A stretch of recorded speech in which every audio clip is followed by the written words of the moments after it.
رب اشرح لي صدري ويسر لي أمري واحلل عقدة من لساني يفقه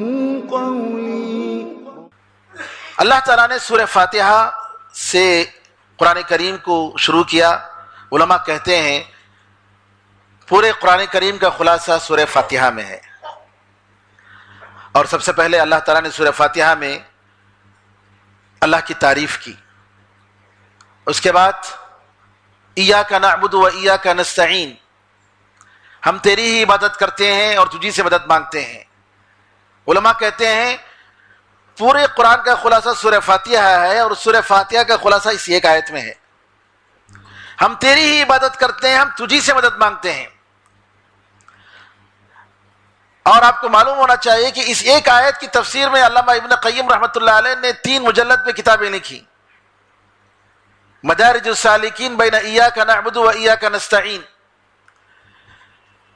ایاک نعبد و ایاک نستعین کے درمیان چلنے والوں کے کتنے مرحلے ہیں۔ آدمی اپنے ایمان کے حساب سے، اللہ پر تقوی اور پرہیزگاری کے حساب سے، اس کی عبادت کے حساب سے کیسے لوگوں کے اسٹیجز الگ الگ ہوتے ہیں۔ عبادت اللہ ہی کی ہونی چاہیے، اور ہر کام کے لیے اللہ ہی سے مدد مانگنی چاہیے، نماز پڑھنے کے لیے، روزہ رکھنے کے لیے، قرآن کریم کی تلاوت کے لیے، دنیا کے کاموں کے لیے، آخرت کے کاموں کے لیے اللہ کی مدد چاہیے۔ اور انسان جتنی زیادہ اپنی فقیری، فاقہ کشی، حاجت، ضرورت اللہ کے سامنے رکھتا ہے، اتنا ہی اللہ تعالیٰ اس کی طرف توجہ دیتا ہے۔ جتنی زیادہ آپ عاجزی، اپنی ضرورت کو اللہ کے سامنے رکھیں گے، اتنا ہی زیادہ اللہ تعالیٰ آپ کے لیے اپنے دروازے کھولتا ہے۔ علامہ ابن تیمیہ رحمۃ اللہ علیہ وغیرہ نے بڑی تفصیل سے بتایا، میرے پاس اس کا وقت نہیں ہے، بہرحال اس آیت کی اہمیت بتانا چاہ رہا ہوں میں۔ ایاک نعبد و ایاک نستعین، ہم یہ نہ سمجھیں کہ اللہ کی مدد کے بغیر ہم کچھ بھی کر سکتے ہیں، نہیں، کچھ بھی نہیں کر سکتے اللہ کی مدد کے بغیر۔ اس لیے ہر کام کے لیے اللہ تعالیٰ سے مدد مانگنے کا حکم دیا گیا ہے، ہر کام کے لیے، گھر کا کام ہو، دنیا کا کام ہو، آخرت کا کام ہو، علم کا کام ہو، جی، اور اسی طریقے سے تعلیم کا، کچھ بھی، ہر کام کے لیے اللہ تعالیٰ سے مدد مانگنے کی ضرورت ہے۔ تیسری چیز ہدایت، کہ اللہ تعالیٰ نے ہدایت کی حقیقت بتائی، اور لوگوں کو کس طریقے سے، کچھ لوگ اللہ کے راستے پر، ہدایت کے راستے پر ہیں جن کا اللہ کا انعام ہوا، اور کچھ وہ ہیں جو ضلالت و گمراہی میں ہیں،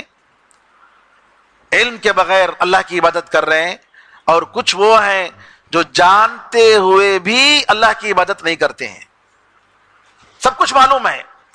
حلال کیا ہے، حرام کیا ہے معلوم ہے، حق کیا ہے معلوم ہے، لیکن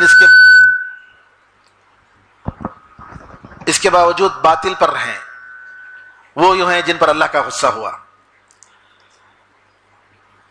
یہاں اس کے بعد سورہ فاتحہ، اور اس سے پہلے سورہ فاتحہ میں آخری میں ایک چیز، سورہ فاتحہ ہم روزانہ 17 مرتبہ پڑھتے ہیں ہماری نمازوں میں، فرض نمازوں میں کم از کم 17 مرتبہ، اور 17 مرتبہ پڑھ کر غیر المغضوب علیہم ولا الضالین پڑھتے ہوئے اگر ہم غیروں کی پیچھے چل رہے ہیں، غیروں کی مشابہت اختیار کر رہے ہیں، تو آپ نے اس سورہ فاتحہ کا حق ادا نہیں کیا۔ آج امریکہ اور یورپ کے پیچھے چلنے میں، ان کے اسٹائل اور ان کے ماڈل اپنانے میں ہماری ترقی نہیں ہے،